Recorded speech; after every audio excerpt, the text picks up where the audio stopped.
Yo, yo, yo, welcome back to the Fat Boy Fight Club podcast. I'm your host, Andre Roy, and this is episode 7 of FBFC, coming to you from Tempe, Arizona today. It is a Monday. I'm feeling a little bit under the weather, so if I sound stuffy, please just bear with me as we go through this episode. We got a lot of stuff to talk about. First things first, I just want to say thank you to Kobe Bryant. Big shout out to the Black Mamba. It's unfortunate that we lost him and his daughter and 7 other people in that helicopter accident last week. I just want to say my condolences go out to the families and loved ones of those that were lost. Today we're going to talk about some recently announced fights. We're going to preview UFC 247, and I'm going to give you my predictions. It should be a pretty, not as long as last episode, maybe around 20 to 25 minutes. I hope everybody's having a wonderful week. And let's get started. So, as we start every single episode of the Fat Boy Fight Club, we're going to talk about some recently announced fights that I am pumped up for. And the first one is coming to you at UFC Lincoln on April 25th, 2020. And that is Mackenzie Dern versus Irene Carnelossi. Two Brazilians fighting in Nebraska. And Mackenzie Dern is a wonderful, wonderful fighter. She's 7-1 in the UFC, and she's like a multiple-time world champion in jiu-jitsu. Her opponent, Irene Carnelossi, let's do a little bit of research on her real quick. I haven't really heard of her too much, so let's look her up real quick. Carnelossi. I'm feeling a little under the weather, so I haven't really done all my research for this one. She's 12-2. Okay. She trains out of Sao Paulo, Brazil. That's the girl that lost to Angela Hill. That's the girl that got elbowed by Angie back at I think it was UFC Fight Night, Rodriguez versus Stevens. Okay, so I know who this is. Yeah. I think Mackenzie's going to win this one. This girl, she's like a little short, 5'2". Like, she's like a pit bull. But, she has decent striking. Angela cut her open and beat her up for, I think 2 or 3 rounds back whenever they fought. I'm just excited to see Mackenzie Dern back into the UFC. She is coming off a pregnancy. She had her pregnancy, and then she lost to Amanda Ribas back in October. So, looking forward to seeing her back in there. Before that, she was on a 2-fight win streak. She was undefeated at 7-0. Now she's 7-1, and she's going to be fighting April 25th. It's a good fight for her to rebound. I think I trained with Mackenzie back at the MMA lab whenever she was still training in Phoenix. And she has a really heavy right hand. And she slings that bad boy like no tomorrow, because with such good jiu-jitsu, you don't really care if you get taken down. So she has no regard for anybody's striking. I think Ribas is going to, pressure forward and maybe get caught with one of those right hands and get put down. And then Mackenzie will probably submit her. So I'm going to go with Mackenzie Dern, probably submitting her, I would say in the second round or something, somewhere around there. The next fight that we're going to talk about really isn't a new fight that we've talked about. We've already talked about this fight, but it is a new opponent alert. So Stevie Ray pulled out of the Mark Diakase fight at UFC London. So they brought in UFC newcomer Jai Herbert. I believe that's how you pronounce his name. He is a former, I think it's Cage Warriors. Yeah, he's a former Cage Warrior champion. And it should be a pretty good fight. They're fighting at lightweight, and this guy's pretty tall for lightweight. He's 6'1", but he has a tough test coming into UFC, going up against Mark Diakase. Mark Diakase is no slouch whatsoever. He's looked really, really good in his last 2 fights against Joe Duffy and Lando Venata. And I think, this guy's getting thrown to the wolves a little bit. Going in there against a really tough opponent in his first ever UFC fight. But that being said, Jai Herbert is not really a pushover at any means. He is 9-1. His only loss was to Rice McKee back in 2016, and all of his wins, what I'm seeing from here, besides one, have been by stoppage. So that seems like it should be a pretty fun fight. I really hope he doesn't try and stand with Mark Diakese, because it could be a quick night for him. But it should be a fun fight. I don't, dislike the fight. I wish it would have been Stevie Ray, because I really liked that fight. I like the fight, Diakese versus Ray, but beggars can't be choosers, and I'm just glad that I get to see Mark Diakese still in action at UFC London on March 21st. The next fight that we're going to talk about has just been announced for UFC Columbus on March 28th, and that is Cody Stamann versus Raoni Barcelos. Raoni Barcelos. Cody Stamann is coming off a draw, a majority draw back in December. That was on the Overeem versus Rosenstreich fight card. And before that, he just beat Alejandro Perez. And the fight before that, he lost to Aljo. But he came into the UFC 14-1, reeled off 3 really good wins, all decisions. And then they threw him in there against Aljamain Sterling, where he got hit with the Sulev stretch. And that was the end of that little 3-fight win streak. He bounced back with Alejandro Perez and lost to Song Yadong. Well, didn't lose to him, but majority draw. But he's facing Raoni Barcelos. And Barcelos is 15-1, coming off a unanimous decision victory over Saeed Nurmagomedov back at UFC Edgar versus Korean Zombie back in December. And this guy is undefeated in the UFC. He's beaten guys like Kurt Holobaugh, Chris Gutierrez, Carlos Hoichin, and Nurmagomedov in his last fight. This should be a scrap, though, guys. Cody Stamann has really good grappling, and Barcelos has really good jiu-jitsu and standing. He has good stand-up as well. So I think that, whenever you look at this fight, sort of like a grappler versus striker, because Barcelos does have more knockouts than Stamann, but Barcelos is a Brazilian Jiu-Jitsu black belt and is a multiple-time world champion in Jiu-Jitsu. So I think that Cody Stamann is going to try and get this fight to the ground to where he thinks that his wrestling can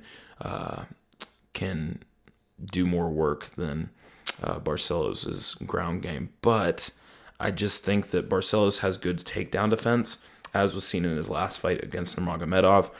And I think that he can land some punches standing up on Stamann. And I have Barcelos winning this probably by unanimous decision. And that is on March 28th at UFC Columbus. That is, let's see who that's headlined by. Let's do a little quick look at this. UFC on ESPN 8. That is in Columbus, Ohio. That is headlined by Francis Ngannou and Rosenstreich. I'm not even going to try and pronounce his first name. Jairzinho Rosenstreich. The co-main event for that is Rafael Assunção versus Cody Garbrandt. So that's a pretty fun fight card. The next one is a Bellator fight, which is happening at Bellator 241 on March 13th, and that is Paul Semtex Daly versus Saba Hamasi. Paul Daly, man, I have been watching Paul Daly fight for a long time, and I've always loved his style, man. I've always loved watching Paul Daly. He goes in there for the kill from the jump, and he's coming off of 2 wins over Syed Awad and Eric Silva. And Saba Hamasi is a UFC, dropout. He got cut from the UFC, then went over to Bellator. And, he's done fine over in Bellator. He's on a 2-fight win streak. He only won 1 in Bellator. But, he lost in the UFC to Tim Means and then got knocked out by Abdul Razak Al Hassan twice in a row, and then was released. And I just think that him versus Paul Daly is going to be a huge step up in competition, and I think that Paul Daly is going to be able to test that chin, and pretty much I think the left hook's going to land on Saba Hamasi probably in the first or second round. So I'm going to call Paul Daly winning that fight by second round knockout. That brings us to the final fight that I'm super pumped for, and that is Ryan Bader versus Vadim Nemkov. And that is happening at Bellator 243 on May 9th. That fight's pretty good, man. Ryan Bader has really turned over a new leaf ever since leaving the UFC. And if you look back at his record, man, he's only lost to like the top of the top besides Tito Ortiz. He lost back in 2011 to John Jones, and then he lost to Tito Ortiz right after that, and then beat Jason Brills and then Quentin Jackson. And then his other three losses have come to Lyoto Machida, Glover Teixeira, and Anthony Johnson. And then ever since he left the UFC, he beat Phil Davis, Linton Vassell, Muhammad Lawal, Matt Mitrione, Fedor, and Czech Congo. Went to a no contest. So he's looked really good in Bellator. That being said, Nemkov is no joke. He's looked really good in Bellator, and I'm excited for this fight because of the fact that I like seeing Ryan Bader fight, and Vadim Nemkov he's gonna bring the fight. He's 11-2. And in Bellator, he is undefeated. He's beaten Philip Lenz, Liam McGeary, Phil Davis, and Rafael Carvalho. And he's undefeated in Bellator. I think that he brings a really good Sambo background. And so this is like two grapplers with heavy hands. So I am super pumped for that fight because two grapplers, heavy hands, somebody's going out. And I think that Ryan Bader is going to be able to put Nemkov on his butt. And I think I'm going to go with Bader winning by third round TKO. That's a pretty good prediction for that. Which brings us into the next thing. And we're going to talk about it, which is UFC 247, which happens this Saturday. John Jones versus Dominic Reyes. Speaking of Ryan Bader, lost to John Jones back in 2011. Right after he beat Ryan Bader, John Jones went on to fight Shogun Rua for the title. Man, that's just a little bit of MMA history for you.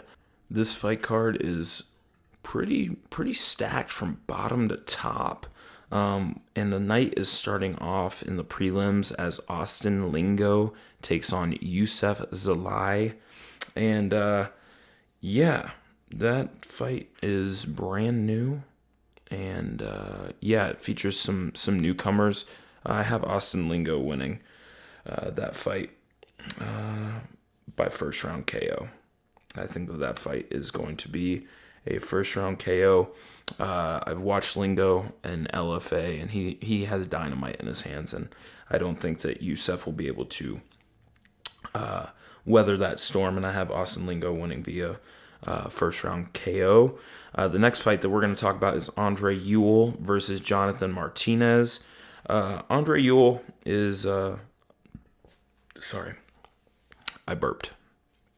Andre Ewell is a pretty good fighter. He's lost to some top competition in the UFC, but he's also beaten, Renan Barao. He lost to Nathaniel Wood. He beat Anderson Dos Santos and then lost to Marlon Chito Vera. And now he's taking on Jonathan Martinez, who is 11-2. I think that Andre Ewell has the more overall MMA, skill set to pull this off. And I have Andre Ewell winning via split decision, which brings us to the third fight of the night, which is in the bantamweight division. That is Domingo Pilarte versus Journey Newson. And that fight really haven't seen much of these guys, so I'm going to go on a limb and say Domingo Pilarte wins via, we'll go unanimous decision, which brings us into the fourth fight of the night, which is Myles Johns versus Mario Bautista. Mario Bautista, I actually trained with him at the MMA lab, and he's a grinder. He is a really gritty fighter.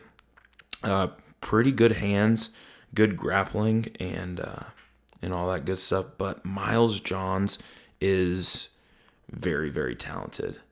He beat Cole Smith, who is a very decorated kickboxer. He beat Cole Smith back in, let me think, when was that? Man, that was back in September. He beat him by split decision. Now he's taking on Mario Bautista. Mario pushes forward a lot, and Myles Johns has really good striking. So, as much as I would like to say that I have Mario winning this one, I do have Myles Johns being able to edge him out on the judges' scorecard. So I'm going to go with Myles Johns via unanimous decision. Then that brings us into the fifth fight of the night, which is another prelim bout in the welterweight division, which pits Alex Morono versus Kalen Williams. I think this fight just got announced. Alex Morono hopped in there for Diego Lima. Morono, he's a very talented fighter. He is on as it says on here, a 3-fight win streak with wins over Keenan Song, Zach Otto, and Max Griffin. All really good fighters. And Kalen Wilson, he's 9-1, and he is coming just straight into the UFC, fighting a pretty wily veteran of the UFC circuit. Alex Morono has been in the UFC since 2016, and this is a tough first fight for Kalen Williams. So I'm gonna have to go with Alex Morono winning this one via unanimous decision. Which brings us into the first women's fight of the night, which has Andrea KGB Lee against my homegirl, Lauren Lucky Murphy.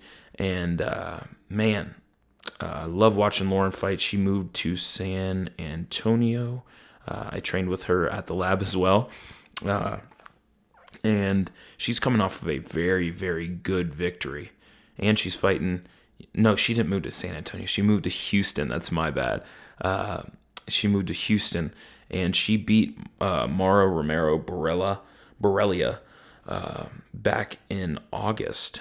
She looked really, really good. That was her first fight camp since going back to Houston. She had lost to Sajara Eubanks back in June of 2018 and rebounded really well in her last fight. And now she's going up against Andrea Lee, who... is a very highly touted prospect. She lost to Joanne Calderwood via split decision back in September, and she's going in there against a tough, gritty fighter in Lauren Murphy. And, I do like Andrea Lee. I think she's a very talented fighter. I think that she's fought some really good people, but I think that the pressure that Lauren Murphy is going to be able to bring to this fight is going to be the deciding factor. I don't think that Andrea Lee likes fighting going backwards, and that's where Lauren's going to be able to capitalize. So I have Lauren Murphy winning via unanimous decision in that fight, which brings us to a fight in the middleweight division, which is Trevin Geils versus Antonio Arroyo. Trevin Geils, I think he's like a police officer or something. And he's on a 2-fight losing streak. He lost to Zach Cummings and Gerald Mershart, both via guillotine choke. And now he's fighting Antonio Arroyo, who is coming into this bout, coming off of a loss to Andre Munoz, I believe. And he has a couple wins by choke on his record. So I think Trevin Geils is going to have to watch out for the ground game of Arroyo, but I think that Trevin Geils has what it takes to put the hands on Arroyo. So that's why I'm going to say that I have Trevin Geils winning this fight via probably KO or TKO in round number 2. That is my prediction for that. Which brings us into the main card, which we have Derek Lewis fighting Ilir Latifi. Man, this is in H-Town, which is Derek Lewis's backyard. And you have him fighting a light heavyweight who is moving up to heavyweight for the first time in Ilir Latifi. I think it's going to be a long night for Ilir Latifi. Don't get me wrong, he could land a punch on my homie Derek Lewis, but I don't think that he is going to hit Lewis with anything that he hasn't been hit with before. Lewis was on a 2-fight losing streak, Daniel Cormier, Junior Dos Santos, and then just won via split decision over Blagoy Ivanov back in, I think it was November. It was on the Masvidal versus Diaz fight card, and he's going in there against Latifi, and I think that he's going to want to put on for his hometown. And I think that, he's just going to be too big of a boy for Ilir Latifi. And that is why I'm going to go with my dude Derek Lewis getting the old H-bomb. H-bomb stands for Houston, not Dan Henderson. I think he's going to hit him with the heavy leather. And I think he's going to win via first-round knockout. That's my prediction for that fight. In the second fight on the main card, you have Dan Ige versus Mirsad Bektik. That is a very, very good fight in the featherweight division. You have one of, just really, really good fighters, man. Dan Ige's looked really good as of late. Excuse me. But he is on a 4-fight win streak with wins over Mike Santiago, Jordan Griffin, Danny Henry, and Kevin Aguilar. And he's fighting a very talented prospect in Mirsad Bektik, who is coming off a loss to Josh Emmett, which was a knockout loss in round number 1. I think that the losing streak will probably start on Saturday. I think that Dan Ige has what it takes to keep the pressure on Mirsad Bektik and push him up against the cage and control the fight from there. I have Dan Ige winning this fight via unanimous decision. If not a unanimous decision, I think that he can put him away late, maybe in the 3rd round. And that's my pick for that fight. The next fight is in the heavyweight division. And this fight is between Justin Tafa and Juan Adams. And Justin Tafa was just destroyed in his home country of New Zealand, I believe. Yeah, he lost to Jorgen de Castro in the first round, 2 minutes in, at Whitaker versus Adesanya back in, that was October. And, he was put to sleep in that one. So I think he needs to come into this fight and put Juan Adams to sleep. Juan Adams was he literally just lost to Greg Hardy and looked really bad. Greg Hardy finished him in 45 seconds.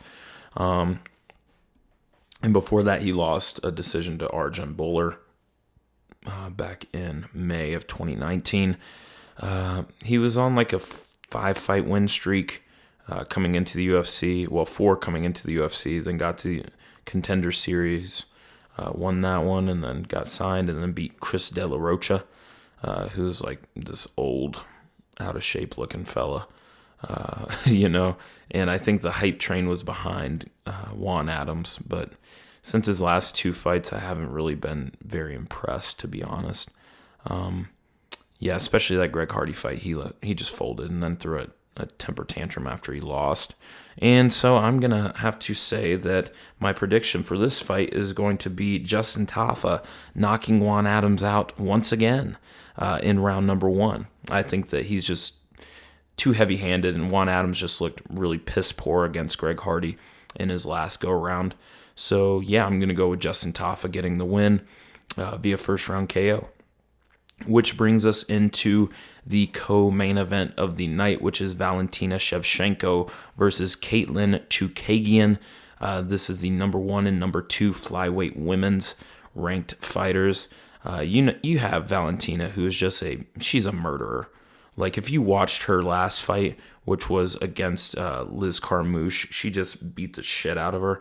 The fight before that, she head kicked Jessica Ai and sent her into the Shadow Realm. And I don't think that's going to be too much different in this fight. Don't get me wrong, Katlyn Chookagian, a.k.a. the blonde fighter, is a very talented fighter.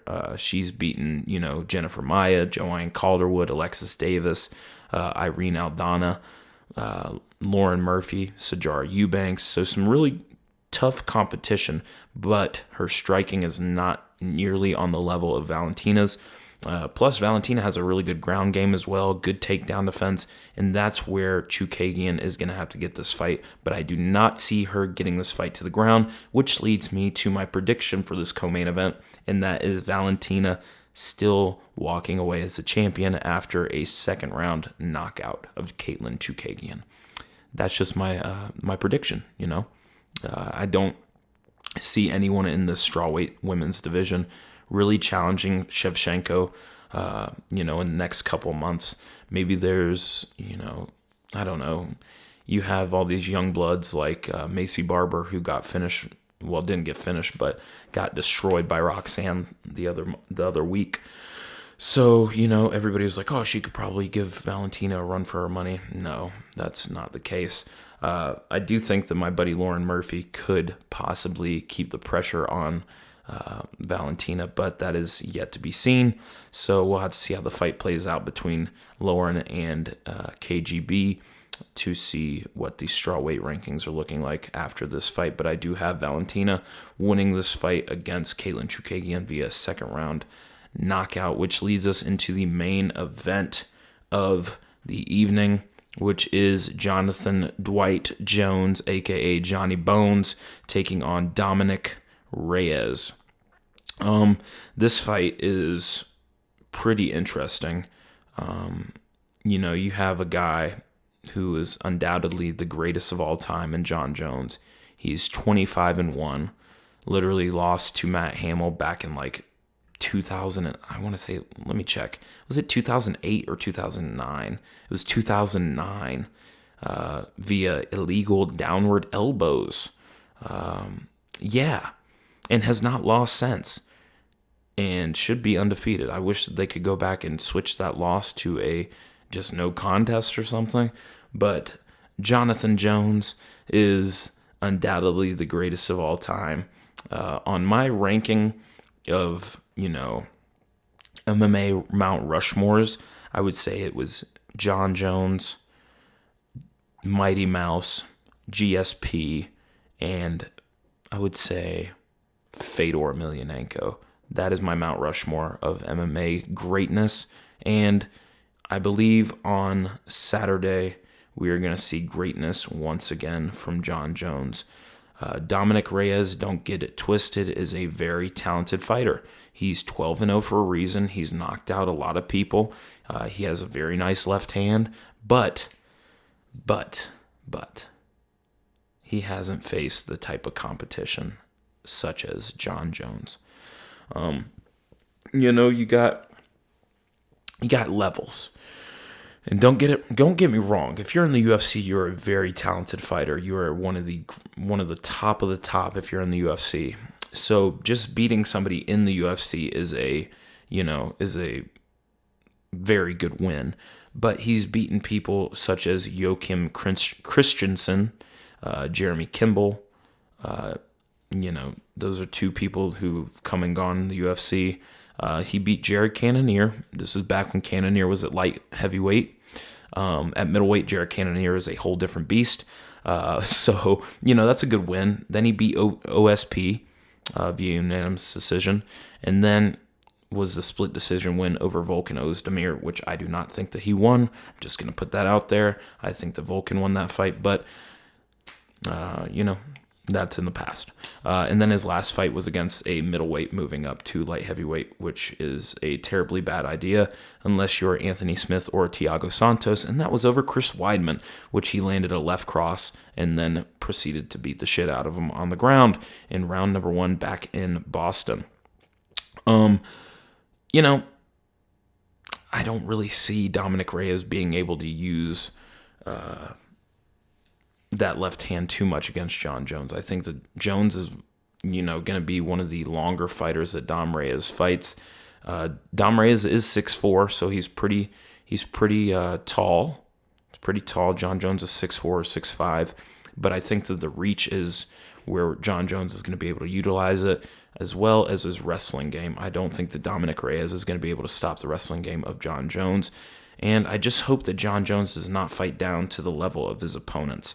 With that being said, if you look at Jon Jones's previous fights against Anthony Smith and Thiago Santos, he's won those by unanimous and split decision.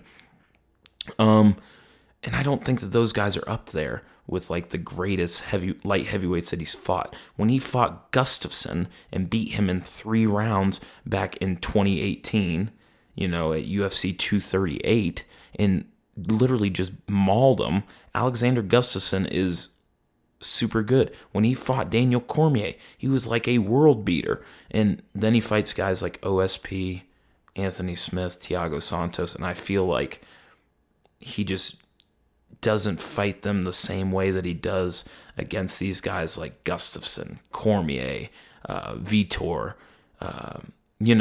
I think that he fights a little bit down a level. And he can't do that against Dominic Reyes, or Dominic Reyes could shock the world and land that left hand. But I think that is a far-fetched dream. And I have my boy Jon Jones winning via second-round submission. You heard that. Second-round submission. Quote me on that. I think that Jones is going to be able to secure it, something on the ground. I think that he's going to be able to beat up Dominic Reyes in the clinch, putting him up against the cage, and then I think he'll be able to take it to the ground, and I have him winning by submission in the second round. With that being said, I think that this is a tremendous fight card on Saturday, and I cannot wait to go on ESPN Plus and buy this fight card. It's a fun fight night. From bottom to top, you have some heavy hitters, you have some really good fighters, and then the main card is pretty damn stacked. I really love the Derek Lewis, Ilir Latifi fight, the Dan Ige, Mirsad Bektik fight, and then you finish off the night with 2 really good champions doing what they do best, which is going to be, I believe, keeping that championship and remaining undefeated. But that is all that I have for you guys today. I want to thank you guys for tuning in to the Fat Boy Fight Club. I appreciate all the love and support. If you have not yet done so, please follow us on Instagram, Twitter. Head on over to fatboyfightclub.com to check out our YouTube channel. You can listen to the podcast on our website. You can also find the merch on our website. Cop yourself a hoodie. It's still cold in most parts of America. It's still cold here in Arizona, so cop yourself some merch. I really appreciate all the love and support.